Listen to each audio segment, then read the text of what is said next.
Welcome back to IGN Live at E3 2017. I'm Max Scoville, and I'm joined by Arthur Parsons from TT Games.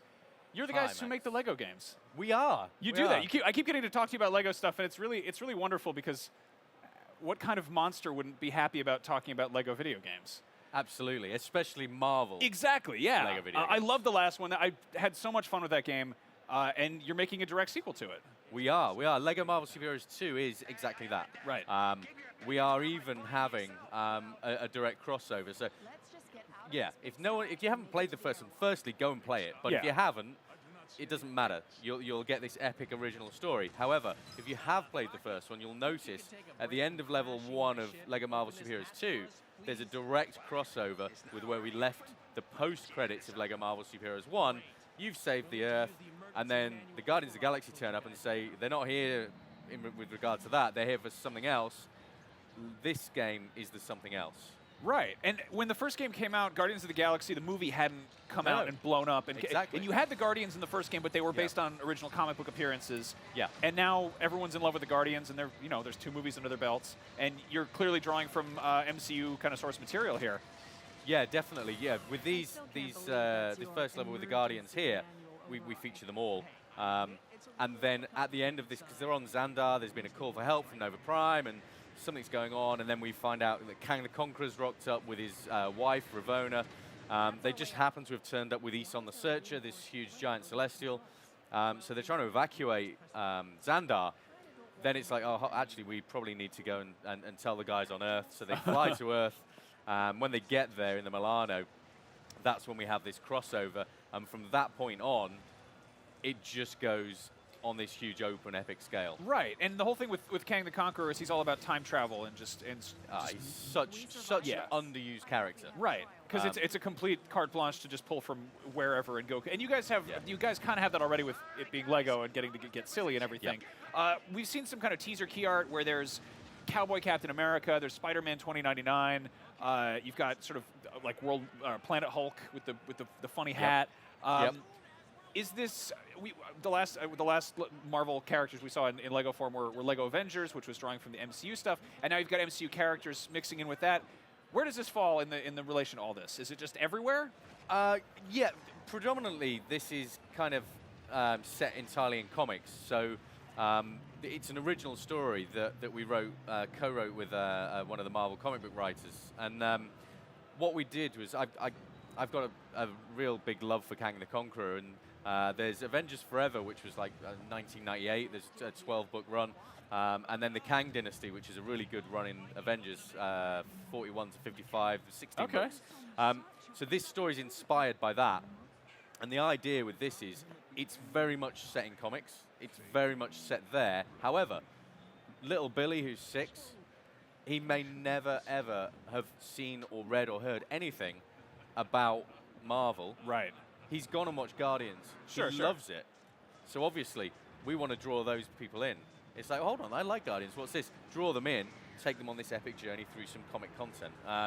It's you know what we do. Yeah. We take the mickey out of everything. So yes, there are references to the movies, to the TV shows, to the cartoons. You name it, it's in there. But first and foremost, it's based in the comics. Yeah, you're playing with Lego. You're building and having fun and getting weird and creative. It's like Eson the Searcher. Yeah. You must have seen that Thor Ragnarok trailer. Right. Which is just like, whoa, what happened to Thor? When did Thor suddenly get like super good? Right.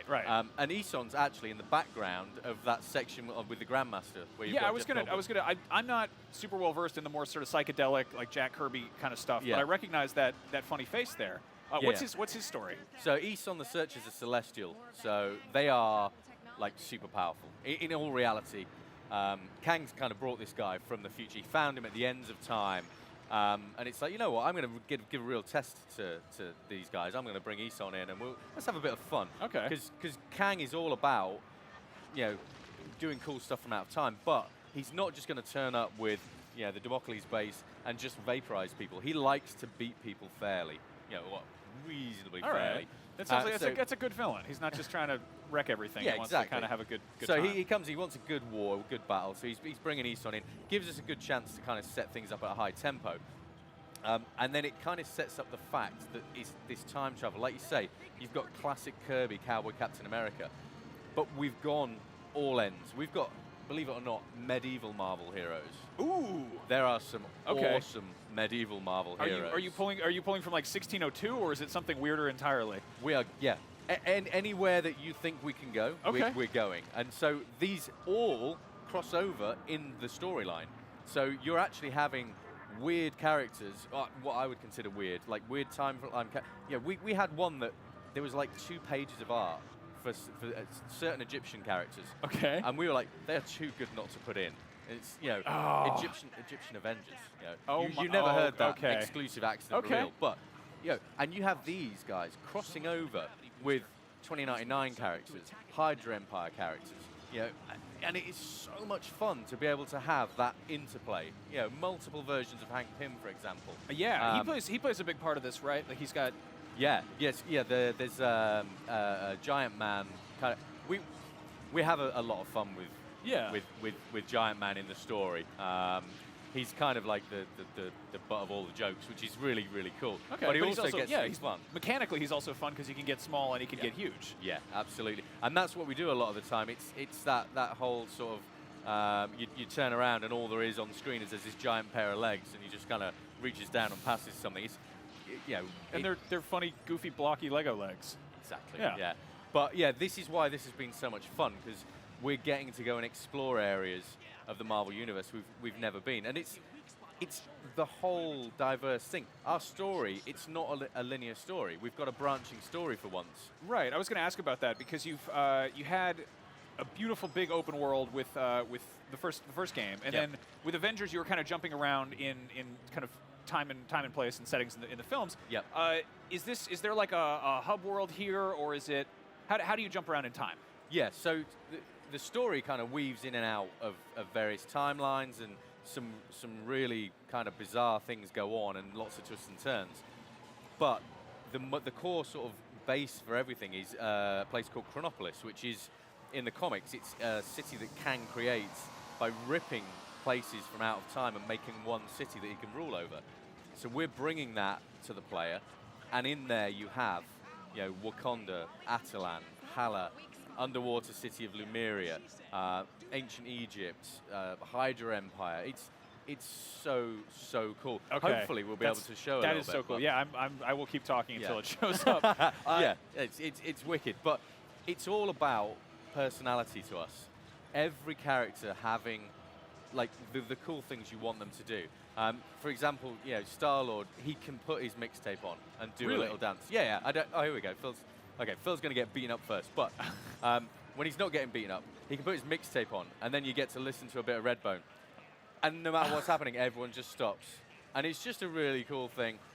And all the characters have that personality, that vibe about them. You know, as Rocket, you can jump on Groot's shoulders and go around blowing stuff up. What does Baby Groot do? Because everyone's crazy about him, and you showed him a bunch in the trailer. Yeah, so he's here. He has kind of these cool vine arms, and he can beat everyone up. Okay. But the cool thing is that, yeah, he can transform to you know, Groot fully grown, and obviously Groot small. Oh, of course, with time travel, he can just. Yeah. Is that the? We kind of like rigged it a little bit that Groot found a little piece of Kang technology which kind of gives him the ability to do that. Because in all reality, you're not going to sit there and wait like 20 years for him to grow into a full-size tree again. Yeah. Anybody who's like looking at this game and being like, is it accurate to the comics? They're probably just gonna have an aneurysm. Yeah. They're made out of Is this they're made out of canon? bricks. Yeah. Yeah. No, Authenticity, though, is absolutely king to us. So that's why we had to put the little kind of gadget device in. So there is like, yeah, you know what? He did this, and that's why it's legit. That's awesome. Yeah. So the roster for the last one was what, like 160, something like that. Something I don't know. Yeah, it was like what- huge. With the season pass, it rocked well over 200. So yeah, Good it Lord. was pretty big. What are we looking at for this one? Are you adding more or just? Yeah, we're kind of comparable. Okay. He says without trying to give numbers away. Sure. But yeah, but the awesome thing is that we're going and trying to put a load of characters we didn't put in before. You know, characters that are going to make their first ever appearance in a Lego Marvel video game, because we don't. Yes, you're going to have your iconic characters. You're going to have your Spider-Mans. You're going to have your Iron Mans and so on. But at the same time, we want like characters that have never been seen. Yeah, I mean that's what I loved about the first one is you had the obvious stuff on the box. You had the stuff that sells toys.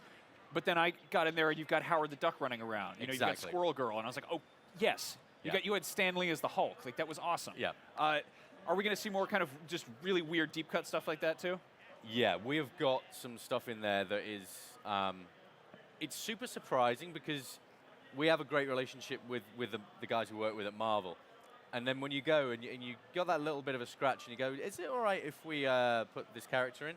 And then the next thing is like, they're like, yeah, and by the way, can you also put this character and this character and this? And it's all of a sudden it's gone, okay, you guys get this. The fact they know that the people that play and buy these games want that breadth and diversity. So that's where we're going. Well, I with mean, it. they have the luxury of not having to really, you know, clean up any editorial messes. You know, they don't have to be like, check back to this last issue that we did this. You know. Yeah. One last question. Okay. I haven't seen a lot of the way of X-Men. I know that's a very sticky thing with the mutants and the Inhumans and the likeness rights and Fox and Marvel and Disney. Are there X-Men in this? At this moment exactly right now, Yes. I can say nothing. Okay. Well, I'm worried, but that said, it still looks really, really cool, and I'm happy to see. Do not be worried. Yeah, I think you proved yourself very well with the first game, and you guys have fun, you get silly, and they're Lego games. Arthur, thank you so much for joining us. When is this out in the wild? When can people get it? November the 14th on PC, Switch, Xbox One, and PS4. You can pre-order now, and if you pre-order the digital deluxe, you actually get access to classic Guardians of the Galaxy. Oh, nice. Like Charlie 27, classic Yondu, some really, really cool Right. stuff. So, yeah, November the 14th, that's when it's coming. Awesome. Well, thank you so much. We've got lots more coming up from E3 right here on IGN, so don't go anywhere. We'll see you around.